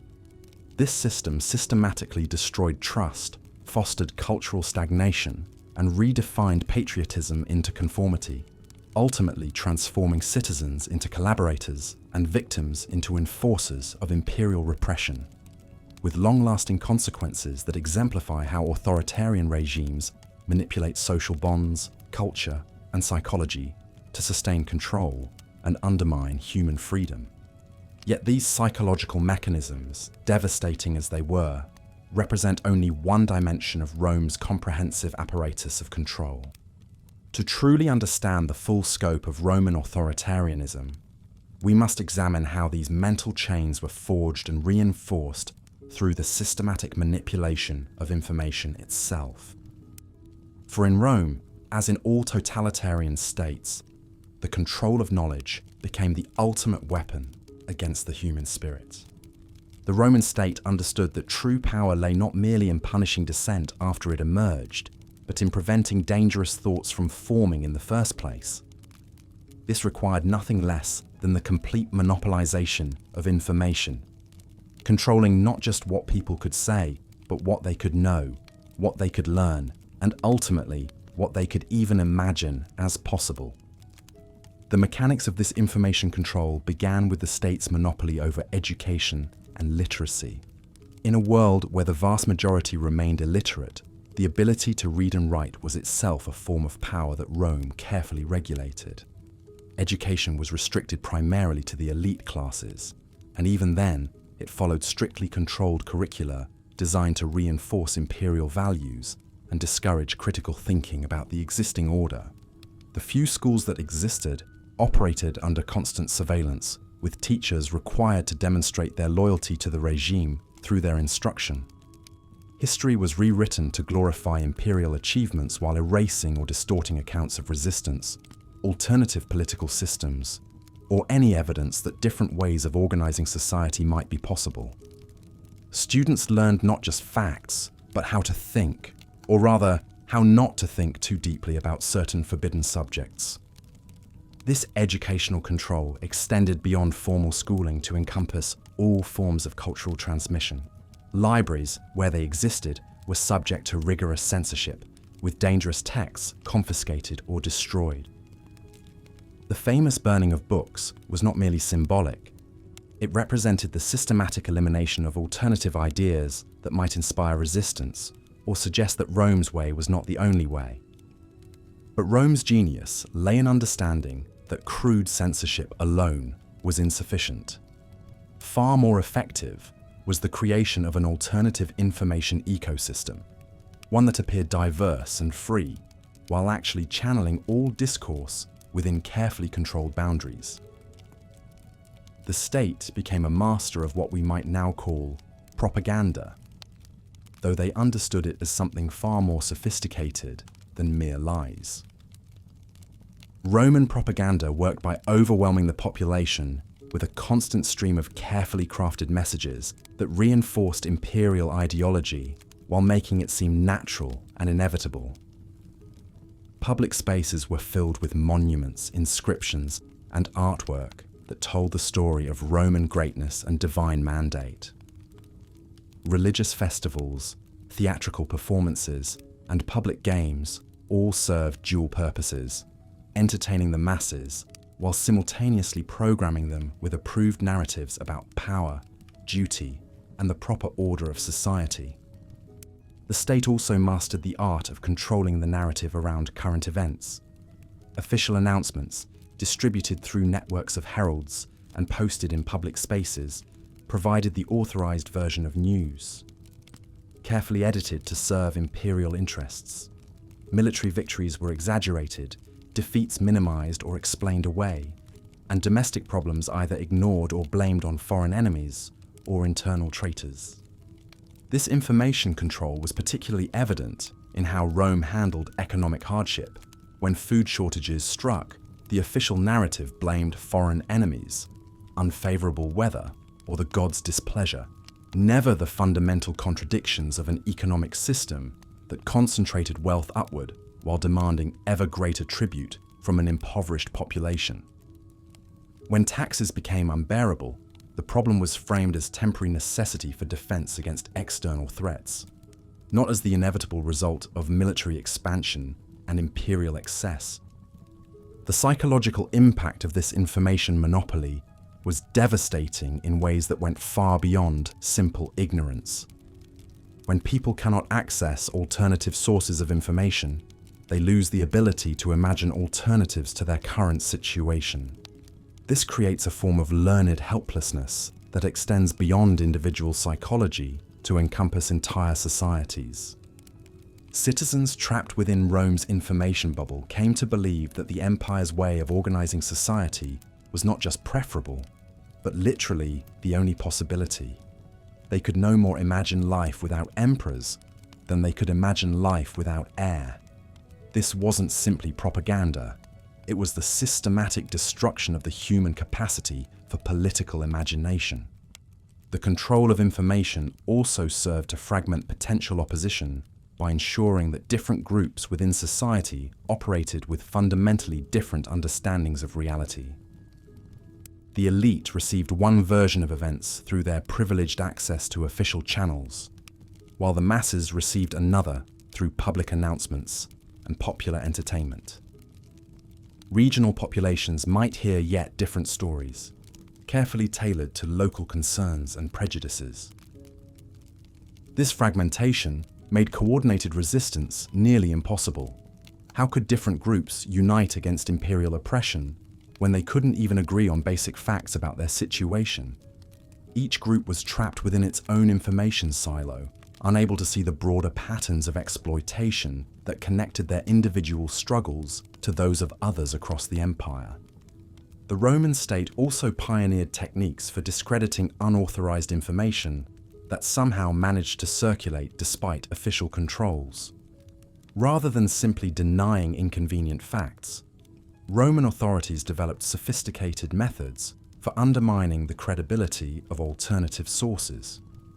Messengers bringing unwelcome news were characterized as unreliable, foreign agents, or mentally unstable. Alternative accounts of events were dismissed as rumors, gossip, or the desperate fantasies of malcontents. This assault on independent information sources created an environment where truth itself became suspect. Citizens learned to distrust not just specific pieces of information, but the very possibility of obtaining reliable knowledge about their situation. In such an environment, people often retreated into cynical apathy. If nothing could be known for certain, why bother trying to understand anything at all? The state's information monopoly also extended to the control of memory itself. Official histories were constantly rewritten to serve current political needs, with inconvenient events simply erased from the record. Over time, this created a kind of collective amnesia that made it difficult for people to learn from past experiences of resistance or to remember that things had ever been different. This manipulation of historical memory was particularly cruel because it robbed people of the psychological resources they might have drawn upon to sustain hope during difficult times. When citizens could not remember previous successful challenges to imperial authority, they found it much harder to believe that such challenges were possible in their own time. The control of information also served to normalize extreme inequality and suffering by making them appear natural and inevitable. When people had no access to information about how societies might be organized differently, they came to accept their misery as simply the way things were and had always been. Poverty, oppression, and exploitation became background conditions of existence rather than problems that might potentially be solved. Perhaps most insidiously, Rome's information control system trained people to participate in their own mental imprisonment. Citizens learned to self-censor not just their speech, but their thoughts, avoiding ideas that might lead them into dangerous territory. They internalized the state's version of reality so thoroughly that they became incapable of recognizing alternatives even when presented with them. This internalization of imperial ideology created what we might call voluntary servitude, a condition where people actively defended the system that oppressed them because they had lost the ability to imagine anything else. They came to see criticism of the empire not as legitimate dissent, but as an attack on reality itself. The long-term consequences of Rome's information control extended far beyond the immediate political effects. By systematically destroying the human capacity for critical thinking and political imagination, the empire created intellectual and cultural damage that persisted long after its political collapse. Generations grew up unable to think independently about fundamental questions of social organization, leaving them vulnerable to manipulation by any authority that claimed to possess exclusive access to truth. The Roman model of information control also demonstrated how sophisticated propaganda could be used to turn a population's own values and aspirations against them. By appropriating the language of honor, duty, and patriotism, the state convinced people that their highest moral obligation was unquestioning obedience to authority.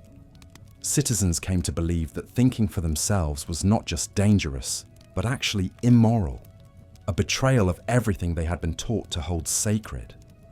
This transformation of moral reasoning represents perhaps the most profound achievement of Roman authoritarianism. The empire succeeded not just in controlling what people did, but in reshaping their fundamental understanding of right and wrong. Under this system, virtue became synonymous with submission, and the greatest sin was the audacity to question those in power. The mechanisms Rome developed for controlling information would be refined and expanded by later authoritarian regimes, but the basic insight remained constant. True power comes not from the ability to force compliance, but from the capacity to make resistance literally unthinkable. By controlling the flow of information, authoritarian states can reshape human consciousness itself, creating populations that are not just afraid to rebel, but genuinely unable to conceive of rebellion as a possibility. Understanding these mechanisms of information control is crucial for recognizing how modern authoritarian movements operate and for developing effective resistance strategies. The techniques pioneered in ancient Rome, the monopolization of education, the creation of alternative information ecosystems, the fragmentation of opposition through differential messaging, the discrediting of independent sources, and the manipulation of historical memory remain powerful tools of oppression in our own time. The Roman experience teaches us that the battle for human freedom is fundamentally a battle for human consciousness, a struggle to preserve the capacity for independent thought and political imagination in the face of systems designed to destroy them. Only by understanding how these systems work can we hope to build effective defenses against them and preserve the intellectual freedom that makes genuine democracy possible. As we examine these historical patterns, we begin to see how Rome's control of information created the perfect conditions for the economic exploitation that sustained the empire.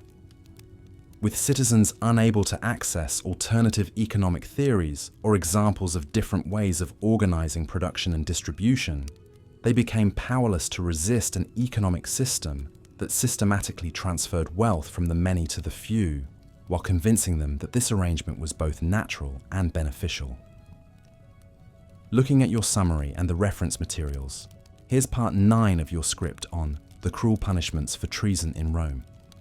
The psychological machinery of Roman treason control reached its most insidious heights through the systematic manipulation of language itself. Words became weapons more deadly than any sword, as the regime crafted a vocabulary of fear that penetrated every conversation, every thought, every whispered prayer in the privacy of Roman homes. Consider how the very definition of treason expanded like a cancer through the legal system. What began as clear acts of military betrayal or open rebellion gradually encompassed virtually any behavior that could be construed as disloyal. A casual comment about the emperor's appearance could be twisted into an attack on imperial dignity. A joke shared among friends became seditious speech. Even silence itself could be interpreted as treasonous when citizens failed to demonstrate sufficient enthusiasm for imperial proclamations.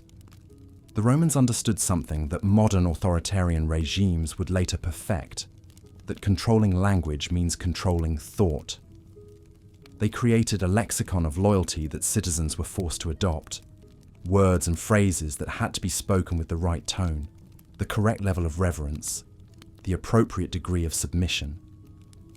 To speak differently was to mark oneself as suspect. This linguistic control operated through what we might call semantic terrorism. Citizens learned to police their own speech, carefully choosing words that could not be misinterpreted, avoiding topics that might lead to dangerous territories. Conversations became performances of loyalty, with each participant aware that any word might be reported. Any phrase might be twisted into evidence of treasonous intent. The informant network served as the enforcement mechanism for this linguistic oppression. When anyone might be listening, when any conversation might be reported, speech itself became a minefield. Romans developed elaborate codes of communication, speaking in metaphors and allusions, never directly addressing sensitive topics. Yet even this careful speech could be dangerous, as the very act of speaking indirectly could be seen as evidence of hidden disloyalty.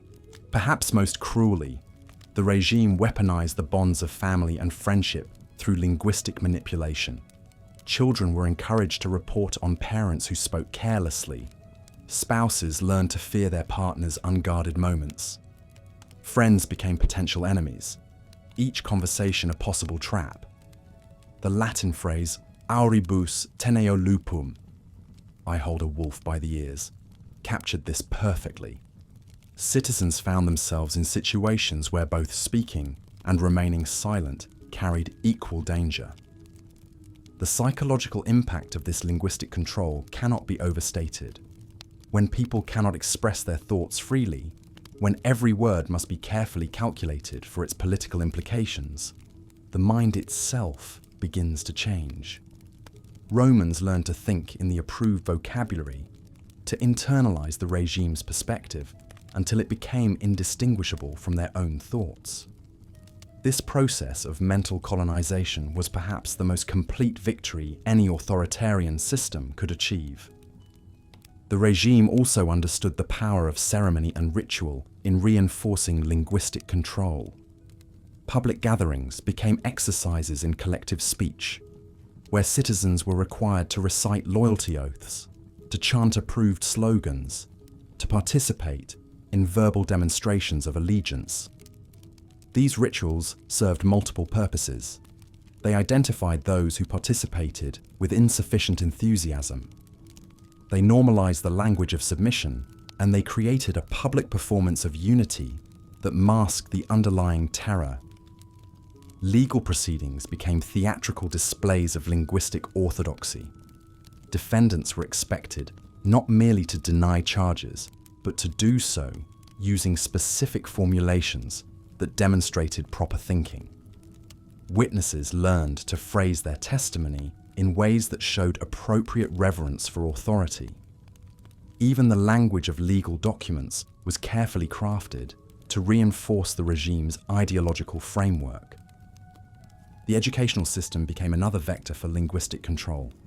Children learned not just what to think, but how to think, absorbing vocabulary and conceptual frameworks that made dissent literally unthinkable. Teachers who failed to use approved language faced severe consequences, creating a generation educated in the grammar of submission. This manipulation of language created what we might call cognitive prisons.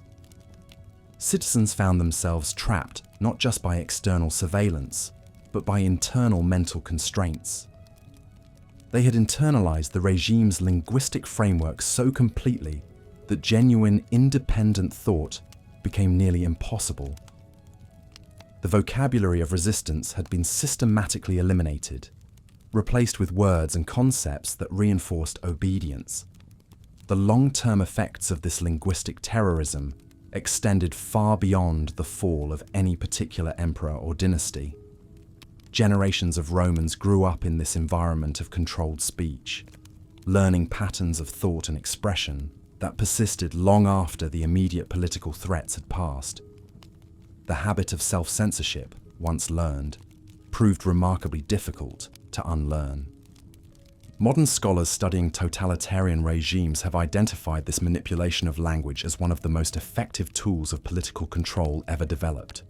The Romans pioneered techniques that would be refined and perfected by later authoritarian systems, demonstrating how thoroughly human freedom can be compromised when the very words we use to think are controlled by those who seek to dominate us. This linguistic dimension of Roman treason law reveals the sophisticated understanding of human psychology that underpinned the entire system. The Romans recognized that physical punishment alone, however brutal, could create martyrs and inspire resistance. But by controlling language itself, they attacked the very foundation of human consciousness, making resistance not just dangerous, but literally unthinkable. The legacy of this linguistic manipulation echoes through history, reminding us that freedom of speech is not merely a political nicety, but a fundamental requirement for human dignity and independent thought. When we lose control over our own words, we lose control over our own minds, becoming willing participants in our own oppression. The ancient Roman system of treason law created an atmosphere of pervasive terror through what historians recognize as one of the most sophisticated mechanisms of psychological control ever devised. Yet perhaps the most insidious aspect of this system was not the spectacular public executions or the dramatic trials that captured the attention of the masses, but rather the way it systematically invaded and colonized the minds of Roman citizens themselves, transforming them into willing participants in their own oppression. The regime understood that true power lay not merely in the ability to punish dissent after it occurred, but in preventing dissenting thoughts from forming in the first place. To achieve this, they developed what modern scholars might recognize as an early form of cognitive manipulation, a deliberate restructuring of how citizens processed information, formed opinions, and understood their relationship to the state. This mental colonization began with the careful control of language itself. The Roman authorities recognized that thoughts are shaped by the words available to express them, and so they systematically worked to narrow and constrain the vocabulary of political discourse. Certain concepts became increasingly difficult to articulate as the words to express them were either banned outright or gradually drained of their original meaning through official redefinition. The Latin word libertas, which had once carried connotations of civic freedom and political participation, was slowly transformed to mean something closer to the privilege of serving the emperor faithfully. Dignitas, originally referring to the honor that came from independent moral action, was redefined to mean the honor that flowed from imperial favor. Virtus, once associated with courage in defending republican principles, became synonymous with loyalty to the throne. This linguistic manipulation was accompanied by what we might call the weaponization of rhetoric itself. The regime invested heavily in training orators and writers who could make servitude sound like freedom, who could present submission as strength, and who could frame the abandonment of civic responsibility as the highest form of patriotism. These skilled propagandists didn't simply lie to the people. They created new frameworks of understanding that made resistance seem not just dangerous, but literally nonsensical. Citizens found themselves living in a world where the very concepts necessary for organized opposition had been systematically erased from acceptable discourse. It became impossible to articulate a coherent critique of the system because the intellectual tools required for such critique had been removed or corrupted. This was far more effective than simple censorship because it created the illusion of free speech while ensuring that speech could only flow in channels that served the regime's interests. The psychological impact of this linguistic control was profound. Citizens began to experience what modern psychologists might recognize as a form of learned helplessness, a condition where individuals cease to resist oppression, not because they lack the physical capacity to do so, but because they have internalized the belief that resistance is impossible or meaningless. The regime had successfully convinced people that the current order was not just powerful, but inevitable, natural, and even morally necessary. This mental conditioning was reinforced through the careful orchestration of public spectacles that served as both entertainment and indoctrination. The arena games, the triumph parades, the elaborate religious ceremonies, all of these served to reinforce the message that individual citizens were insignificant specks in a grand cosmic order centered on the emperor's divine authority.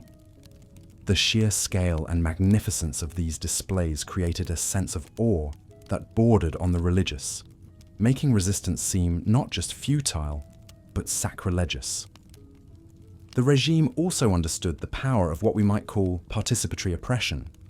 Rather than simply imposing their will through force, they created systems that required citizens to actively participate in maintaining their own subjugation. The informant networks were perhaps the most obvious example of this, but the phenomenon extended much deeper into the fabric of daily life.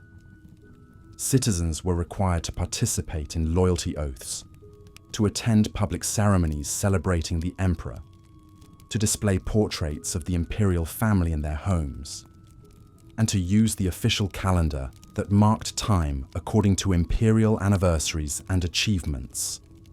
These weren't just empty rituals. They were psychological technologies designed to gradually reshape the participant's sense of identity and belonging. Each act of compliance, no matter how small, created what psychologists call cognitive dissonance, the uncomfortable tension that arises when our actions conflict with our beliefs. To resolve this dissonance, citizens gradually adjusted their beliefs to align with their actions. If they were regularly participating in ceremonies celebrating the emperor's divinity, it became psychologically easier to actually believe in that divinity, rather than to live with the constant stress of hypocrisy. The regime accelerated this process through what might be called the privatization of surveillance. Rather than relying solely on official spies and informants, they created social conditions where ordinary citizens felt compelled to monitor and police each other's loyalty. This was achieved through a combination of incentives and fears that made collaboration with the surveillance apparatus seem like the rational choice for anyone concerned with their family's welfare. Parents found themselves watching their children's words and behavior, not out of malice, but out of genuine concern that a careless comment might bring disaster upon the household. Children learned to be careful about what they said around their parents, knowing that even well-meaning adults might inadvertently repeat something dangerous. Neighbors became suspicious of neighbors, friends grew wary of friends, and lovers learned to keep certain thoughts to themselves. This pervasive atmosphere of mutual surveillance created what scholars call social atomization, the breakdown of the horizontal bonds of trust and solidarity that might otherwise form the basis for collective resistance. Citizens became isolated from one another, each trapped in their own bubble of fear and suspicion, unable to determine who might be trustworthy and who might be a potential informant. The psychological toll of this isolation was enormous. Humans are fundamentally social beings, and the inability to form genuine connections with others creates deep psychological distress. Many citizens found themselves experiencing chronic anxiety, depression, and a sense of meaninglessness that came from living in a world where authentic relationships had become impossible. To cope with this distress, many people threw themselves even more completely into service to the state, finding in their devotion to the emperor the sense of purpose and connection that had been stripped away from their personal relationships. This created a feedback loop where the very suffering caused by the system drove people to seek solace in deeper submission to that same system. The regime also understood the importance of controlling not just what people thought, but how they thought. They invested considerable resources in shaping the educational system to produce citizens who were skilled at following instructions and absorbing official doctrine, but who lacked the critical thinking abilities that might lead them to question fundamental assumptions about power and authority. Students were taught to memorize and recite rather than to analyze and critique. They learned to see knowledge as something that flowed down from authoritative sources rather than something that could be discovered through independent investigation. They were trained to value conformity and obedience above creativity and independent thought. This educational approach produced generations of citizens who were psychologically ill-equipped to recognize manipulation, even when it was happening to them. They had been trained from childhood to accept official explanations without question, to defer to authority figures, and to suppress their own critical instincts in favor of received wisdom. The cumulative effect of these various psychological technologies was the creation of what might be called voluntary servitude, a condition where citizens not only accepted their oppression, but actively defended it against criticism. They had been so thoroughly conditioned to identify their own interests with those of the regime that any attack on the system felt like a personal assault. This internal colonization was perhaps the most lasting and destructive aspect of Roman treason law. Long after the specific legal mechanisms had been forgotten, the psychological patterns they had created continued to shape how people understood the relationship between individual conscience and state authority. The habits of mental submission, once established, proved remarkably persistent across generations. The Roman example demonstrates how sophisticated authoritarian systems operate not primarily through crude force, but through the subtle manipulation of consciousness itself. They succeed not by crushing the human spirit, but by redirecting it, channeling natural human desires for meaning, belonging, and security into forms that serve the interests of power rather than the flourishing of human life. Understanding these mechanisms is crucial for recognizing how similar patterns of psychological manipulation continue to operate in various forms today. The specific techniques may evolve with changing technology and social conditions, but the fundamental dynamic remains the same. The attempt to colonize human consciousness in service of concentrated power, transforming citizens from independent moral agents into willing instruments of their own oppression. The tragedy of this system was not just the individual suffering it caused, but the way it impoverished the entire civilization by suppressing the creative and moral potential of its people. A society that systematically destroys the capacity for independent thought and moral reasoning ultimately destroys its own capacity for growth, adaptation, and genuine achievement. Rome's greatness lay not in its perfection of these techniques of control, but in what it might have become had it chosen a different path. Here is part 11 of the 12-part script on the cruel punishments for treason in Rome. As we have seen throughout this exploration, Rome's approach to treason evolved far beyond the crude spectacle of crucifixion and exile into something far more insidious and totalitarian. The true genius of Roman authoritarianism lay not merely in its capacity for physical brutality, but in its systematic reconstruction of the human psyche itself.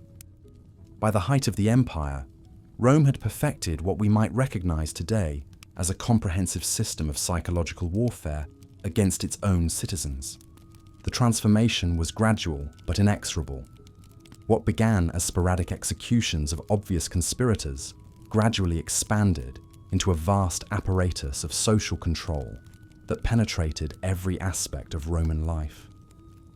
The definition of treason, once confined to overt acts of rebellion, stretched like an ever-widening net to encompass thoughts, associations, and even silences.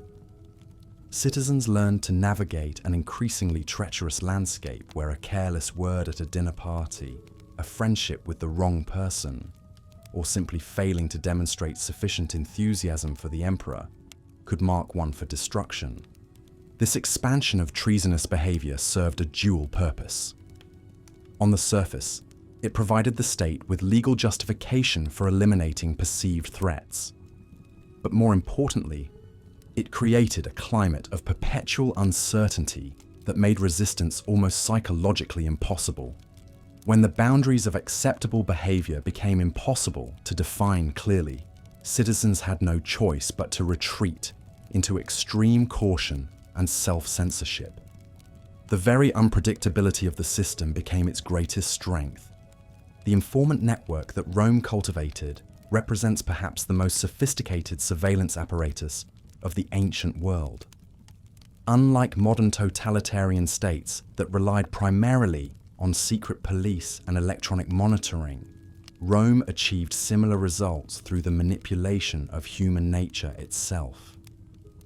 By offering substantial rewards for information about treasonous activity while keeping the identity of informants secret, the state turned neighbor against neighbor and family member against family member. The psychological impact of this system cannot be overstated. Citizens lived with the constant awareness that anyone around them might be reporting their words and actions to the authorities. This knowledge fundamentally altered social interactions, creating an atmosphere of suspicion and mistrust that corroded the very foundations of Roman community life. Conversations became stilted and superficial. Friendships grew cautious and conditional, and even family gatherings were shadowed by the fear of betrayal. The genius of this system lay in its self-perpetuating nature. The more people withdrew from genuine social connection out of fear, the more isolated and vulnerable they became. Isolated individuals were easier to control, less likely to organize resistance, and more dependent on the state for their sense of identity and purpose. The traditional bonds of Roman society, family loyalty, friendship, civic duty, were systematically weakened and replaced with a singular devotion to the emperor and the state. Perhaps most perniciously, Rome weaponized the very concepts of honor and loyalty that had once been the bedrock of Roman character. Traditional Roman virtues were redefined to serve the interests of the autocratic state. Loyalty, once understood as faithfulness to one's family, friends, and community, became exclusively about devotion to the emperor. Honor, formerly earned through service to the Republic and adherence to moral principles, was reduced to public displays of submission to imperial authority. This redefinition was not merely semantic, but represented a fundamental assault on Roman identity itself. Citizens who had been raised to value independence, civic virtue, and moral courage found themselves living in a world where these very qualities were redefined as potential threats to the state. The cognitive dissonance created by this transformation left many Romans psychologically adrift, uncertain of their own values, and increasingly dependent on official guidance for moral direction. The public spectacles that accompanied treason trials served multiple psychological functions beyond simple deterrence. These carefully choreographed events were designed to demonstrate the overwhelming power of the state, while simultaneously providing citizens with approved outlets for their frustrations and fears. By witnessing the destruction of alleged traitors, ordinary Romans could experience a cathartic release of tension while reinforcing their own position as loyal subjects. The rituals surrounding these spectacles were particularly insidious. Citizens were expected not merely to attend, but to participate actively in the condemnation of the accused. Failure to show sufficient enthusiasm for the proceedings could itself be interpreted as a sign of disloyalty. This forced participation created a form of psychological complicity that bound citizens to the system even as it horrified them. Having participated in the destruction of others, they became invested in justifying their actions and less likely to question the system that demanded such participation. The educational and cultural apparatus of Rome was systematically redesigned to support this new reality. Schools taught children to revere the emperor above all else, to view questioning authority as inherently dangerous, and to find their primary identity in service to the state. Literature, art, and philosophy were all pressed into service as tools of indoctrination, creating a cultural environment that made independent thought increasingly difficult. The manipulation of language played a crucial role in this transformation. Words that had once carried clear meanings were gradually redefined to serve imperial purposes. Justice became whatever the emperor decreed. Patriotism meant unquestioning obedience to authority. Freedom was reinterpreted as the privilege of serving the state. This linguistic manipulation made it increasingly difficult for citizens to articulate opposition to the system or even to think clearly about alternatives. The atomization of Roman society was perhaps the most devastating long-term consequence of this system. As traditional social bonds weakened and citizens withdrew into protective isolation, the rich communal life that had once characterized Roman civilization began to wither. The forums that had once buzzed with political debate became spaces for imperial ceremonies. The dinner parties that had fostered intellectual exchange became carefully managed affairs where conversation was constrained by fear. This social fragmentation served the interests of the autocratic state perfectly.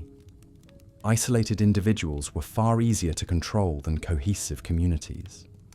Without strong social bonds, citizens had few resources to draw upon for resistance, or even for maintaining their psychological health. The state increasingly became the primary source of meaning and identity in people's lives, filling the void left by the destruction of traditional social structures. The system also created a perverse form of learned helplessness among the population. As citizens witnessed the seemingly arbitrary destruction of prominent figures, they internalized the lesson that resistance was futile. The careful cultivation of unpredictability in the application of treason laws ensured that even the most cautious citizens could never feel truly safe. This constant low-level anxiety made critical thinking more difficult and encouraged a passive acceptance of whatever the authorities demanded. The transformation of Roman character under this system was perhaps most visible in the changing nature of Roman leadership itself. The independent-minded senators and magistrates who had once guided the Republic were gradually replaced by men whose primary qualification was their willingness to serve as instruments of imperial will. These new leaders, selected for compliance rather than competence, created a self-reinforcing cycle of mediocrity and subservience that further weakened Roman institutions. The corruption of Roman law under this system represents one of history's most tragic examples of how legal institutions can be perverted to serve tyrannical ends.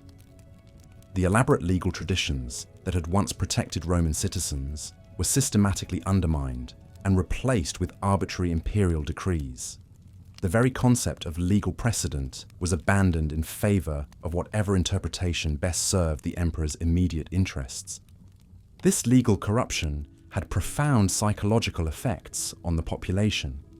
Citizens who had once trusted in the protection of law found themselves living in a world where legal outcomes were determined primarily by political considerations. This loss of faith in legal institutions created a deep cynicism that further undermined social cohesion and made resistance seem pointless. The economic dimensions of the treason system created additional layers of control and corruption. The confiscation of property from convicted traitors provided the state with substantial revenue while simultaneously serving as a powerful deterrent to potential opponents. The knowledge that any citizen's wealth could be seized at any moment on the mere suspicion of disloyalty created a climate of economic insecurity that made long-term planning difficult and encouraged a focus on immediate survival rather than broader political concerns. The system also created powerful incentives for corruption among officials. The ability to initiate treason proceedings against wealthy citizens became a form of legalized extortion, with officials able to enrich themselves while simultaneously demonstrating their loyalty to the emperor. This corruption further degraded the quality of Roman administration and created additional layers of fear and uncertainty for ordinary citizens. As this system matured, it began to exhibit the characteristics of what modern scholars would recognize as totalitarian control. Every aspect of Roman life became politicized, from religious observances to family relationships to artistic expression. Citizens learned to perform loyalty rather than feel it, creating a society characterized by elaborate public rituals of submission, masking private desperation and resentment. The psychological toll of living under such conditions was enormous. Contemporary accounts describe widespread anxiety, depression, and a sense of meaninglessness among the Roman population. The vibrant intellectual and cultural life that had once flourished in Roman society gave way to a sterile conformity that stifled creativity and innovation. The empire that had once conquered the world through the energy and initiative of its citizens gradually became a hollow shell maintained through fear and habit. The legacy of this system extended far beyond the fall of Rome itself. The techniques of psychological control perfected by the Roman Empire became a template for subsequent authoritarian regimes throughout history. The use of informants, the manipulation of language, the atomization of society, the weaponization of loyalty and honor, all of these methods have been employed by tyrants across the centuries with devastating effect. Understanding this history is crucial for recognizing similar patterns in our own time. The transformation of Rome from a republic that valued civic virtue and individual dignity into an empire that systematically destroyed both did not happen overnight.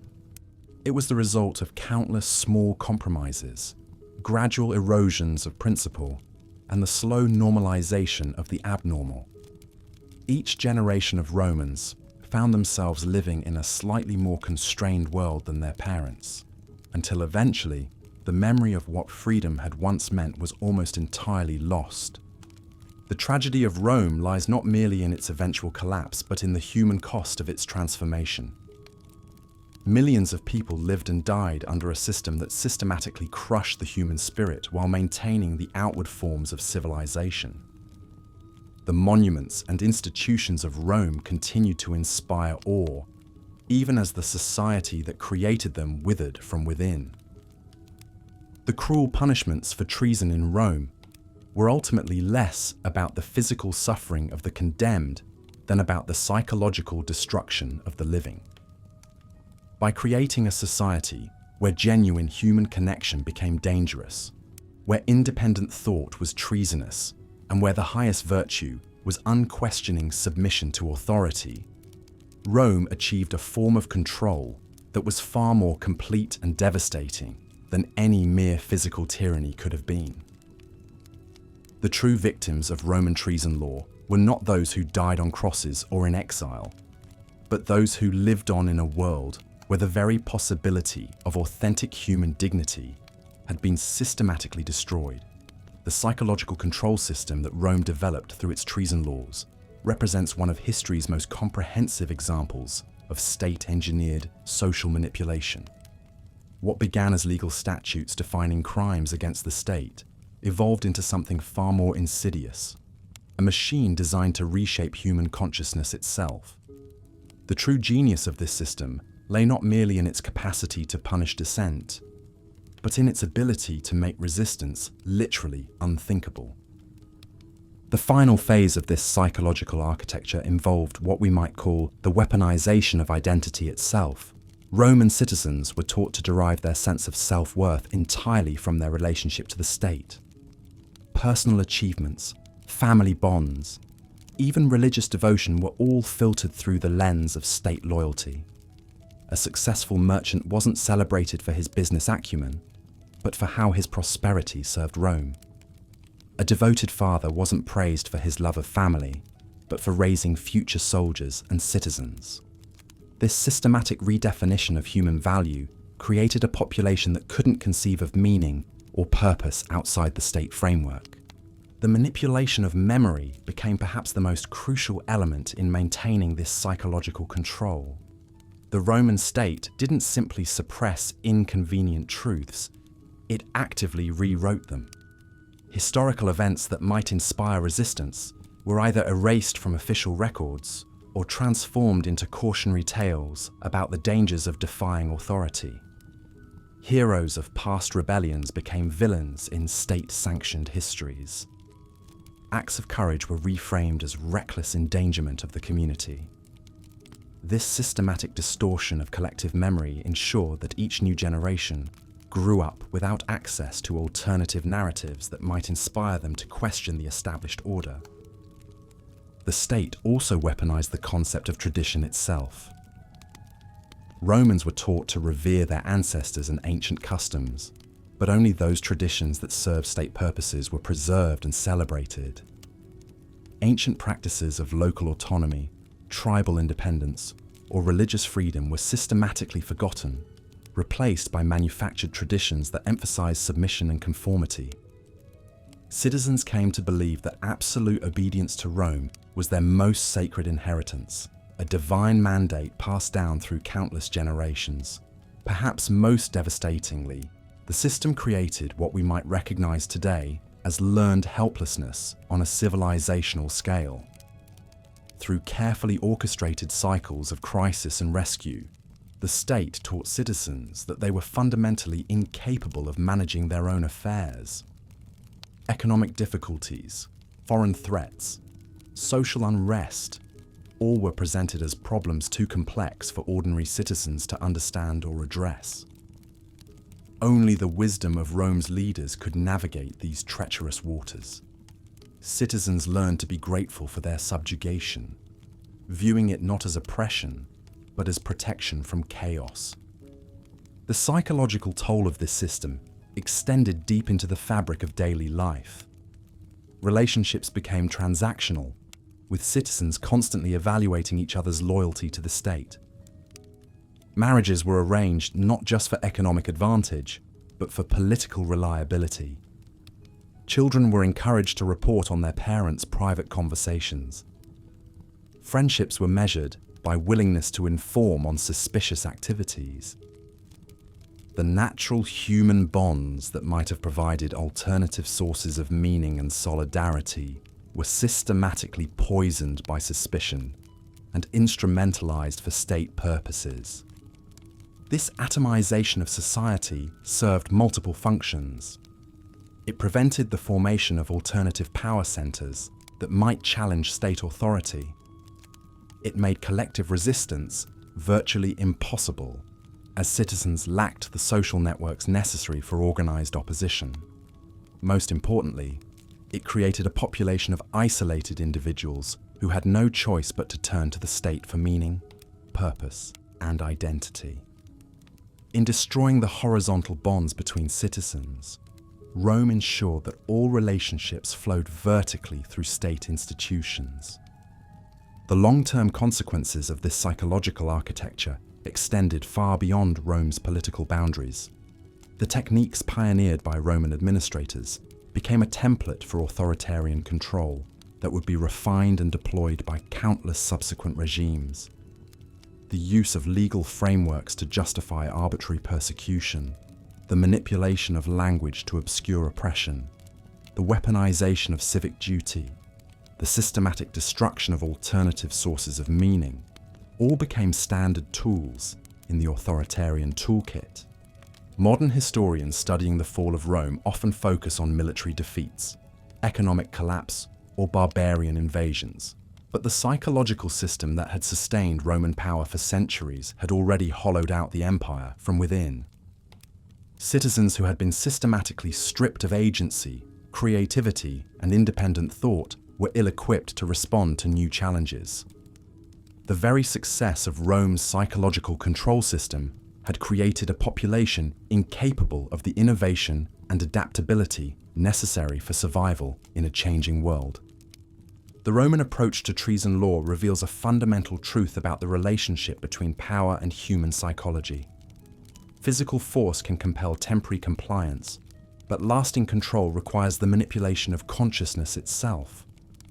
The most effective tyrannies are those that convince their subjects that oppression is freedom, that submission is virtue, that resistance is not merely futile, but literally inconceivable. As we examine this dark chapter of human history, we're confronted with uncomfortable questions about the nature of civilized society itself. How many of our own institutions, traditions, and beliefs serve similar functions? How often do we mistake manufactured consent for genuine freedom?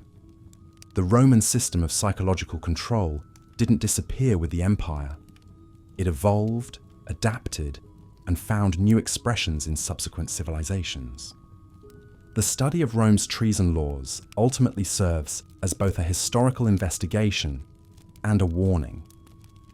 It reminds us that the greatest threats to human freedom often come not from external enemies, but from the slow, systematic erosion of our capacity to think independently, to question authority, and to imagine alternatives to the status quo.